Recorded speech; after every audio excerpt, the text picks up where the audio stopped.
Hello students, this is Neeraj Gupta. This video is about assessment of Hindu undivided family HUF. आप सब जानते हैं HUF क्या है। जब बिजनेस किसी एक इंडिविजुअल के नाम पे ना होकर पूरी फैमिली के नाम पे हो, means when the business is being done by a family, then it is HUF business.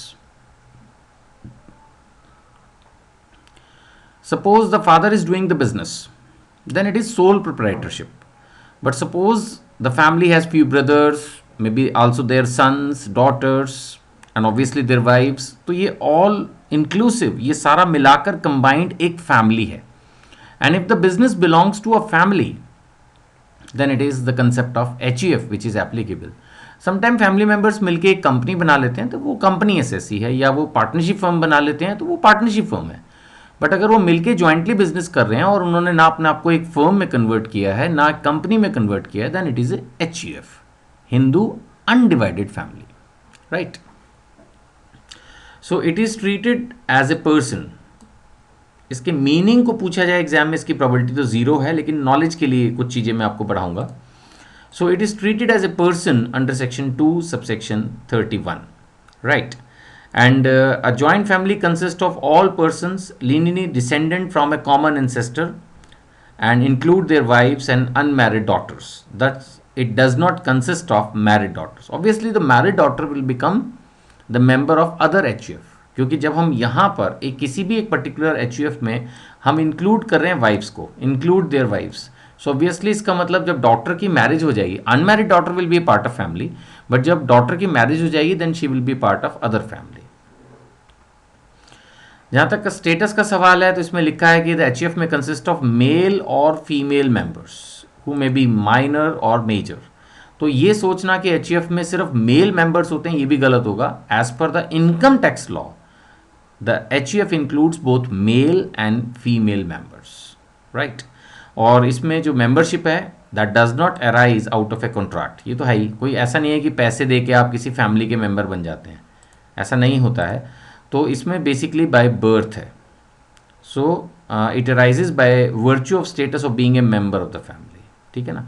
सो ये सब चीज़ें आपने पहले भी बहुत बार सुनी हुई होंगी, पढ़ी हुई होंगी. HUF कोई नया कंसेप्ट नहीं है आपके लिए, तो इस पर मैं ज़्यादा टाइम नहीं लगाना चाहता. मेन मैं फोकस करना चाहता हूँ कि HUF में जो इनकम होगी उस पर टैक्स कैसे होगा. फिलहाल थोड़ा सा और इस पर आगे बढ़ते हुए, जैन एंड सिख फैमिलीज भी हिंदू अनडिवाइडेड फैमिली मानी जाएंगी. ज्वाइंट फैमिली प्रॉपर्टी क्या होती है? ज्वाइंट फैमिली प्रॉपर्टी है जो हमारे एंसेस्टर्स ने हमें दी या मेंबर्स ने फैमिली में ट्रांसफर की. तो कहने का मतलब है ancestral property joint family property है, और साथ में जो प्रॉपर्टी ट्रांसफर्ड बाय मेंबर्स है वो भी ज्वाइंट फैमिली प्रॉपर्टी मानी जाएगी, ठीक है ना. जैसे मान लेते हैं फैमिली में 4 भाई हैं, तो चारों भाइयों को जो प्रॉपर्टी उनके पिताजी से मिली, एक तो वो हो गई एंसेस्ट्रल प्रॉपर्टी, और HUF की प्रॉपर्टी में जो भाइयों ने अपनी पर्सनल प्रॉपर्टी HUF के नाम ट्रांसफर की वो, या इन दोनों की मदद से कुछ और नई प्रॉपर्टीज एक्वायर की गई. Property acquired with the aid of, क्या मदद ली गई? ऊपर के दोनों पॉइंट्स की. तो अगर प्रॉपर्टी इन दोनों पॉइंट्स यानी एंसेस्ट्रल प्रॉपर्टी और साथ में जो प्रॉपर्टी ट्रांसफर्ड बाय मेंबर्स है, इन दोनों की हेल्प से अगर हमने कुछ और नई प्रॉपर्टीज एक्वायर की हैं तो वो इस पॉइंट में कवर होंगी. वैसे एंसेस्ट्रल प्रॉपर्टी तो उसी को बोलते हैं ना जो हमारे फादर से या ग्रैंडफादर से या ग्रेट ग्रैंडफादर से मिलती है. That is basically the inherited property, the ancestral property. जहां तक सवाल है different schools of Hindu law में, तो 2 हैं, एक है दया भागा, एक है मितक्षरा. जहां तक दया भागा का है, it is applicable in West Bengal and Assam. इसके बारे में आप पढ़ लेना, इंपॉर्टेंट नहीं है. सिर्फ इतना है कि एज पर दिस लॉ जब तक फादर जिंदा हैं HUF एग्जिस्ट ही नहीं करती. मतलब इसमें बाय बर्थ कोई HUF का मेंबर नहीं बनता. एक तरह से जब तक फादर अलाइव हैं तब तक वो इंडिविजुअल रहते हैं, सोल प्रोप्राइटर रहते हैं. After the death of father वो प्रॉपर्टी जो है उनकी वो मिलती है बच्चों को, and then HUF comes into picture. But this is applicable only in West Bengal and Assam. जो बात मैं आपको बता रहा हूँ शायद आपने ये पहले कभी भी नहीं सुनी होगी, क्योंकि ये 1-2 स्टेट्स में ही ये लॉ एप्लीकेबल है. बाकी जो नॉर्मल HUF का लॉ है उसके हिसाब से तो फादर के रहते रहते ही उनके ब्रदर, उनके बच्चे, सब लोग मिलकर एक फैमिली कॉन्स्टिट्यूट करते हैं, which is applicable in rest of India, right. तो यहाँ पर जो पॉइंट है वो यही है कि दैट ही एक्वायर्स, जो सन की अगर हम बात करें तो he acquires rights only on the death of father, right, he acquires the right only on the death of father. ये इसके अंदर जो है कंसेप्ट है। तो जब तक फादर जिंदा है, जैसे मैंने कहा, तब तक कुछ HUF एग्जिस्ट नहीं करती। आफ्टर द डेथ जो है ये प्रॉपर्टी जो है, after his death the son acquires, his son acquires the right in such property only after the death. वही चीज़ इसमें बार बार रिपीट की जा रही है। जहाँ तक सवाल है मितकृषा स्कूल ऑफ लॉ में, तो it is applicable in whole of India except these 2 states. और इसमें तो the son acquires an equal right in the property by virtue of his birth. तो बाय बर्थ ही जो है वो बेटे को राइट मिल जाता है और ही बिकम्स अ को पार्टनर, राइट। ये सब चीज़ें इतनी रेलिवेंट नहीं है, मतलब 99.99% ये एग्जाम में नहीं पूछी जाएंगी आपसे, क्योंकि they are more concern with the tax treatment, कि क्या इसकी टैक्स ट्रीटमेंट होनी है, that is like more important. अभी हम बात करते हैं नेचर ऑफ इनकम और उसकी टैक्स ट्रीटमेंट की। तो जो इनकम HUF की है, अब इनकम HUF की कौन सी होगी? देखो, HUF की सैलरी इनकम तो हो नहीं सकती। हाउस प्रॉपर्टी बिल्कुल हो सकती है, अगर प्रॉपर्टी HUF के नाम पे है तो आने वाली रेंटल इनकम भी HUF के लिए टैक्सेबल होगी। HUF के नाम बिजनेस भी हो सकता है, अगर प्रॉपर्टी HUF के नाम है उसको बेचेगा तो कैपिटल गेन भी हो सकता है। HUF के नाम पर अगर बैंक डिपॉजिट्स हैं, होते हैं, FDs भी हो सकते हैं, शेयर्स भी हो सकते हैं, बॉन्ड्स भी हो सकते हैं, तो इसका मतलब HUF के पास इनकम फ्रॉम अदर सोर्स भी हो सकती है। तो एक सिंपल सी बात यह है कि income of HUF is included in the total income of HUF। इसमें तो कोई डाउट ही नहीं है, जो HUF की इनकम है वो HUF में टैक्सेबल होगी। अब सपोज फंड्स ऑफ HUF जो है हमने कहीं इन्वेस्ट किए हैं और वहां पर मान लेते हैं कर्ता या कोई और मेंबर काम कर रहा है। अब इसमें 2 बातें हैं, अगर रेम्यूनरेशन जो वहां पर कर्ता या किसी मेंबर को मिल रहा है that is so only because of the investment, मतलब एक तरह से इंटरेस्ट देने की बजाय वो सैलरी की फॉर्म में पैसा दे रहे हैं, then definitely it is taxable for the HUF। But अगर वो वहां पर पर्सनल सर्विसेज दे रहा है और इसके लिए उसको सैलरी मिल रही है, then it will be his personal income, it will be the personal income of karta. After all HUF अपनी रिटर्न अलग भरती है, लेकिन कर्ता अपनी रिटर्न अलग भरेगा। जैसे कंपनी में कंपनी अपनी रिटर्न अलग भरेगी और उसका डायरेक्टर भी अपनी रिटर्न इंडिविजुअली फाइल करेगा। ऐसा नहीं है कि कंपनी ने रिटर्न भर दी तो उसके डायरेक्टर्स को रिटर्न भरने की जरूरत नहीं है, या उसके शेयर होल्डर्स को या एम्प्लॉयज को रिटर्न भरने की जरूरत नहीं है। सब अपने आप में एक इंडिविजुअल एंटिटी है, सबको अपनी अपनी रिटर्न भरनी है। इसी तरह से हिंदू अनडिवाइडेड फैमिली के केस में भी HUF अपनी रिटर्न अलग फाइल करेगी और उसके मेंबर्स रिस्पेक्टिवली अपनी रिटर्न अलग से फाइल करेंगे। अब मैं जो इशू इस समय डिस्कस कर रहा हूं वो ये कि HUF के फंड्स किसी और कंपनी या पार्टनरशिप फर्म में इन्वेस्टेड और वहां से कर्ता या किसी मेंबर को रेम्यूनरेशन मिल रहा है, तो उसकी ट्रीटमेंट क्या होगी? क्या वो HUF की इनकम मानी जाएगी या नहीं? तो मैं उस बात को रिपीट कर रहा हूं जैसे मैंने अभी पढ़ाया, अगर वो रेम्यूनरेशन मिल रहा है जस्ट बिकॉज ऑफ इन्वेस्टमेंट, फिर तो वो HUF की इनकम मानी जाएगी। लेकिन अगर वो रेम्यूनरेशन मिल रहा है for the actual services provided by the member, ठीक है ना, यही मैंने यहां पर पैराग्राफ में एक्सप्लेन किया है, if it is received on account of personal services rendered, अगर जो पर्सनल सर्विसेज दी जा रही हैं उसकी वजह से मिल रहा है, then it will be taxable for the member and not for the HUF, right. चलिए आगे बढ़ेंगे। अब बताया जा रहा है कि कौन कौन सी इनकम्स जो है वो HUF में नहीं होंगी। एक तो जो सेक्शन 10 में है, अब एग्रीकल्चरल इनकम इंडिविजुअल के लिए एग्जाम्प्ट है तो HUF के लिए भी एग्जाम्प्ट है। Dividend income section 10 sub section 34 individual या दूसरी एंटिटीज के लिए एग्जाम्प्ट है तो HUF के लिए भी एग्जाम्प्ट है। तो कहने का मतलब है जो एग्जाम्पशन सेक्शन 10 में है उसका भी पूरा चैप्टर हम पढ़ चुके हैं, वो सारी एग्जाम्पशन जो किसी और एंटिटी के लिए है वो मोस्टली सारी एग्जाम्पशन HUF को भी मिलती है। दूसरा, member of HUF converts his property into property belonging to the family without adequate consideration। ये चैप्टर में हमने पढ़ा था क्लबिंग ऑफ इनकम के। क्लबिंग ऑफ इनकम के चैप्टर में हमने ये बात पढ़ी थी कि अगर कोई इंडिविजुअल अपनी प्रॉपर्टी को HUF प्रॉपर्टी बना देता है, आई रिपीट, अगर कोई इंडिविजुअल अपनी प्रॉपर्टी को HUF प्रॉपर्टी में कन्वर्ट कर देता है तो फिर क्या होगा? In that situation he will continue to be taxable. अगर मैंने एक प्रॉपर्टी, अपनी इंडिविजुअल प्रॉपर्टी अपनी फैमिली के नाम गिफ्ट कर दी तो इससे टैक्सेशन ट्रांसफर नहीं होगा, that transferor will continue to be taxable, that is the point. Third is personal income of members of HUF। अब नेचुरली अगर मैं एक फैमिली का मेंबर हूं तो मैं एक डॉक्टर भी हो सकता हूं, मैं एक एम्प्लॉय भी किसी कंपनी में हो सकता हूं, मेरा कोई पर्सनल बिजनेस भी हो सकता है। तो ऑब्वियसली कहने का मतलब ये है कि HUF का मेंबर होने का मतलब ये नहीं है कि मेंबर्स की इनकम पे भी HUF टैक्स पे करेगी। जो HUF के मेंबर्स की पर्सनल इनकम है अभी एक प्रैक्टिकल क्वेश्चन करेंगे हम बड़ा सा, इसके ऊपर वो सारी चीज़ें हाईलाइट आएंगी।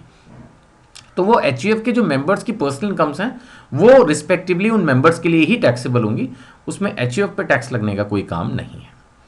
इसी तरह से यहाँ पर नीचे दिया हुआ फोर्थ पॉइंट में स्त्री धन। स्त्री धन क्या है? वो पैसा जो वाइफ को मिला at the time of marriage, before marriage, after marriage, जो उसने खुद कमाया या उसको भी इनहेरिटेंस में कहीं से पैसा मिला हो, विल में पैसा मिला हो। तो the money which belongs to the lady, स्त्री मीन्स लेडी, स्त्री धन, the money belonging to a lady. Lady कौन सी lady? The lady member of HUF, specially it is referring to the married lady, यानी कि जो घर में बहू है, you can say daughter in law, son's wife. तो उसके पास जो अपनी प्रॉपर्टी है, जो वो अपने पिछले घर से लेके आई जहाँ वो बिफोर मैरिज रहती थी, at the time of marriage, या जैसे मैंने कहा बिफोर और आफ्टर मैरिज जो उसके पास पैसा है या उसने खुद कमाया हो वो लेके आई, या उसको कहीं जैसे मैंने कहा इंसेस्ट्रल प्रॉपर्टी उसको भी तो मिल सकती है, उसके कोई नाना जी वगैरह किसी ने उसको दे दी हो। सो वो सारा पैसा जो उस लेडी को मिलेगा वो सारा पैसा उसका है, और उस स्त्री धन से, उस the money belonging to the lady से जो भी इनकम जनरेट होगी, obviously that is the income belonging to the lady, she will be taxable. Why the HUF will be taxable for that? There is no logic behind it, right. Next, हमारे जो कर्ता साहब हैं, manager साहब हैं, उनको अगर कोई सैलरी मिले एचयूएफ का बिजनेस मैनेज करने के लिए, तो क्या वो डिडक्टेबल होगा? The answer is yes, it is allowed as deduction. ध्यान रखना, वेरी वेरी इंपॉर्टेंट पॉइंट, कि जो रेम्यूनरेशन टू करता है, रेम्यूनरेशन पेड टू करता, मैं इसको रेड कर देता हूं एकदम, और it is allowed as a deduction, ये अलाउड है। रीजनेबल होना चाहिए, एज पर द एग्रीमेंट होना चाहिए, वो तो है। It is paid in consideration of services rendered by him for managing the affairs of HUF. Naturally वो अफेयर्स को मैनेज कर रहा है, वैलिड एग्रीमेंट हो, and it is genuine. Main बात क्या है? It is genuine and not an excessive amount, that is also important, right. तो कहने का मतलब ये है कि एचयूएफ के केस में जो कर्ता या मैनेजर को रेम्यूनरेशन दिया जा रहा है उसकी डिडक्शन मिल जाती है, मतलब एचयूएफ के P&L अकाउंट में। ऑब्वियसली वो रेम्यूनरेशन उस कर्ता के लिए टैक्सेबल हो जाता है as salary income, but it is deductible as a business expense. लेकिन इंटरेस्ट अलाउड नहीं है, यानी कि अगर एचयूएफ ने कुछ फंड्स लिए हों फ्रॉम कर्ता और एनी अदर मेंबर, तो उस पर जो वो इंटरेस्ट दे रहे हैं वो अलाउड नहीं है, ठीक है ना, दैट इज नॉट डिडक्टेबल। सो जहाँ तक इंटरेस्ट का सवाल है, इंटरेस्ट डिडक्टेबल नहीं है, सैलरी अलाउड है, in case of HUF is not deductible. So ध्यान रखना है कि सैलरी तो अलाउड है कर्ता को, लेकिन इंटरेस्ट की पेमेंट अलाउड नहीं है। नाउ एक क्लबिंग ऑफ इनकम के चैप्टर में जो हमने कंसेप्ट पढ़ा था उसको रिवाइज करा रहा हूँ, यहाँ पे मैंने दोबारा से दे दिया, वहीं से कॉपी पेस्ट मारा है क्लबिंग ऑफ इनकम से। मैंने अभी थोड़ी देर पहले भी एक पॉइंट बोला था, अब उसको रिपीट करता हूँ, ध्यान से सुनिएगा तो एक बार में दिमाग में घुसता है। सपोज मैं माई सेल्फ एक एचयूएफ का मेंबर हूँ और मेरे पास एक प्रॉपर्टी है जो कि साल में 10 लाख रुपए कमाती है। सपोज मैंने वो property without consideration, means as a gift, अपनी फैमिली के नाम कर दी, तो क्या होगा? होना क्या है? वो इनकम मेरे पास ही आके क्लब बैक हो जाएगी और एचयूएफ के उसको टैक्स नहीं लगेगा और वो मेरे लिए टैक्स होगी, and this is clubbing provision. But this is the position till partition. Suppose कल को फैमिली में बंटवारा हो गया और वो 10 लाख रुपए कमाने वाली प्रॉपर्टी, वो एसेट डिस्ट्रीब्यूट हो गई, तो ऑब्वियसली जो डिस्ट्रीब्यूशन के बाद मेरे पास आ गया जितना पोर्शन, उस पर तो मुझे ही टैक्स लगेगा। जो मेरी वाइफ को मिला, माइनर बच्चों को मिला और डॉटर इन लॉ को मिला, वो भी मेरे साथ क्लब हो जाएगा। लेकिन जो पोर्शन मिला मेरे ब्रदर को, मेरे पेरेंट्स को, वो तो फिर वो इंडिविजुअली टैक्स देंगे।